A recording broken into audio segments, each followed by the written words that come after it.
السلام علیکم عزیز بچوں، امید ہے کہ آپ سب صحیح سلامت ہوں گے۔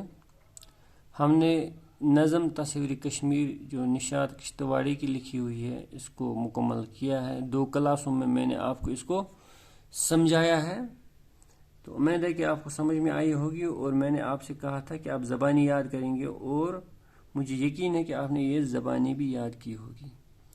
تو آج اس کے سوالات ہم کریں گے۔ الفاظ معنی یہ آپ خود لکھیں گے اپنی کاپی پہ، اس کے بعد سوالات۔ تو ان کو میں نے یہاں پہ نمبرنگ کی ہے سوالات کی، پہلا دوسرا 5 سوالات ہے۔ تو پہلا سوال ہے، نظم کے پہلے بند میں شاعر نے کشمیر کو کس کی سرزمین کہا ہے؟ یعنی جو نظم کا پہلا بند ہے 6 اشعار پر مشتمل، تو اس بند میں شاعر نے کشمیر کو کس کی زمین کہا ہے؟ یہاں پہ آپ دیکھیں، اولیاؤں عارفوں، بالکل مطلب آسان سا سوال ہے، تو میں نے یہاں پہ اس کا جواب لکھا ہے، تیار کیا ہے آپ کے لیے۔ نظم کے پہلے بند میں شاعر نے کشمیر کو اولیاؤں، عارفوں، عالموں، عابدوں، ادیبوں، شاعروں، مندروں اور مسجدوں کی زمین کہا ہے۔ اسی طرح پھر دوسرا سوال، شاعر کیوں کہتا ہے کہ گلمرگ کشمیر کی جان ہے؟ شاعر کیوں کہتا ہے کہ گلمرگ کشمیر کی جان ہے؟ یہاں پہ اس بند میں شاعر فرماتا ہے، دیکھیے گلمرگ کی کیا شان ہے، چشم گردوں دیکھ کر حیران ہے، وادی کشمیر کی وہ جان ہے، ایک سراپا حسن وہ میدان ہے۔ یعنی اس بند میں کشمیر کی گلمرگ کی تعریف ہو رہی ہے۔ تو کیوں ہو رہی ہے یہ دیکھیے، شاعر کے مطابق گلمرگ کشمیر کی شان ہے کیونکہ یہ جگہ اتنی حسین و جمیل ہے کہ لوگ اس کی خوبصورتی کو دیکھ کر حیران رہ جاتے ہیں۔ تو یہ بہت ہی خوبصورت جگہ ہے جسے دیکھ کر لوگ حیران رہتے ہیں، اس لیے شاعر بھی کہتا ہے یہ جو گلمرگ ہے یہ کشمیر کی شان ہے، کشمیر کی جان ہے۔ تو یہاں پہ جھیل ڈل میں کون سے خوشنما نظارے پائے جاتے ہیں؟ یعنی جو جھیل ڈل ہے اس میں کون سے خوشنما نظارے پائے جاتے ہیں؟ تو یہاں پہ لکھے ہیں، ہاں چناروں کی وہ شان دل ربا اور وہ سر و سنوبر کی فضا۔ تو یہاں پہ جھیل ڈل کا ذکر تو نہیں ہے، لیکن یہ اس شعر میں یعنی ان 2 مصروں میں جو میں پڑھنے جا رہا ہوں، جھیل ڈل کے ہیں کنول خوشنما، کشتیوں کا بھی نظارہ ہے جدا۔ یعنی اس شعر میں ان 2 مصروں میں جھیل ڈل میں پائے جانے والے نظاروں کا ذکر ہو رہا ہے۔ تو ان کو میں نے اس طرح جواب میں لکھا ہے، جھیل ڈل میں کنول کے پھول، کشتیوں کی قطاریں، پھوارے، 4 چناری وغیرہ قابل دید پائے جاتے ہیں۔ دید کا مطلب ہوتا ہے دیکھنا، قابل دید، دیکھنے کے قابل یعنی خوبصورت۔ یعنی جھیل ڈل میں یہ چیزیں جھیل ڈل کی خوبصورتی میں اضافہ کرتے ہیں۔ جھیل ڈل میں کنول کے پھول، کشتیوں کی قطاریں، پھوارے، 4 چناری وغیرہ قابل دید پائے جاتے ہیں۔ تو اس سوال کا جواب ہو گیا۔ اس کے بعد تصویر کشمیر کس شاعر کی تخلیق ہے؟ یہاں پہ لکھ کے ہے، تصویر کشمیر نشاط کشتواڑی کی تخلیق ہے۔ تصویر کشمیر نشاط کشتواڑی کی تخلیق ہے۔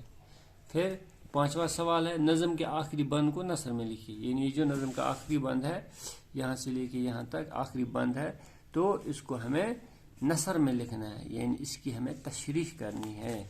تو نظم کے آخری بند میں شاعر کشمیر کی خوبصورتی کو بیان کرتے ہوئے فرماتے ہیں کہ یہاں کے چنار، سرو اور سنوبر کے پیڑ یہاں کی خوبصورتی میں اضافہ تو کرتی ہی ہیں، مگر یہاں کی فضا کو بھی خوشگوار بناتے ہیں۔ ایک تو یہاں کی خوبصورتی میں اضافہ کرتے ہیں، دوسرا یہاں کے ماحول کو، یہاں کی فضا کو خوشگوار بناتے ہیں، تازی ہوا رکھتے ہیں۔ اس کے بعد جھیل ڈل میں موجود کنول کے پھول، کشتیاں وغیرہ اس کی خوبصورتی میں 4 چاند لگاتے ہیں۔ اس کے بعد جو جھیل ڈل میں موجود کشتیاں اور کنول کے پھول ہوتے ہیں وہ جھیل ڈل کی خوبصورتی میں اضافہ کرتے ہیں، اس میں 4 چاند لگاتے ہیں۔ یہ خوبصورت نظارے جنت کشمیر کی بالکل عکاسی کرتے ہیں۔ اور یہ جو نظارے ہیں کون سے نظارے؟ سنوبر کے پیڑ، سرو کے درختوں کا لائنوں میں کیا نام ہے، کشتیوں، جھیل ڈل میں کشتیوں کا ہونا، جھیل ڈل میں کنول کے پھولوں کا ظہور ہونا یا موجودگی ہونا ان کی وہاں پہ جھیل ڈل میں، یہ سب کی سب چیزیں کشمیر کی بالکل عکاسی کرتے ہیں، یعنی یہاں کے خوبصورتی کو بیان کرتے ہیں۔ اس کے بعد اگلا سوال ہے یہاں پہ، یہ آپ کو سیدھا اپنی نوٹ بک میں لکھنا ہے، کچھ نہیں کرنا ہے، لکھنا ہے، اور لکھنے کے بعد یاد رکھنا ہے۔ کشمیر ایک خوبصورت وادی ہے، لوگ اسے دنیا کی جنت کہتے ہیں، یہاں بڑے بڑے اولیاء، عابد اور عارف پیدا ہوئے ہیں، یہ ادیبوں شاعروں کی سرزمین ہے، یہاں پر ہر مذہب کے ماننے والے لوگ رہتے ہیں، کشمیر کے چشموں کا پانی میٹھا ہے، کوکر ناگ، چشمہ شاہی، شالیمار، نشاط اور گلمرگ یہاں کی خوبصورت صحت افزا مقامات ہیں۔ یہ آپ لکھیں گے، سمجھیں گے، یاد بھی رکھیں گے۔ اس کے بعد مثال دے کر خالی جگہیں پر کیجیے، یعنی مثال پہلی والی مثال دیکھنی ہے، اسی حساب سے یہ باقی خالی جگہیں آپ کو پر کرنی ہے۔ کشمیر عارفوں کی سرزمین ہے، یہاں پہ بریکٹ میں عارف لکھ کے ہیں، یعنی عارف، ایک عارف، عارفوں یعنی بہت سارے عارفوں کی سرزمین ہے ہماری کشمیر۔ تو اسی طرح باقی خالی جگہوں کو بھرنا ہے۔ یہاں پہ عابد، عالم یعنی ان کا جمع ہمیں یہاں پہ ان میں بھرنا ہے، یہ واحد الفاظ ہیں، ان کا جمع ہمیں ان کے سین میں ان خالی جگہوں میں بھرنا ہے۔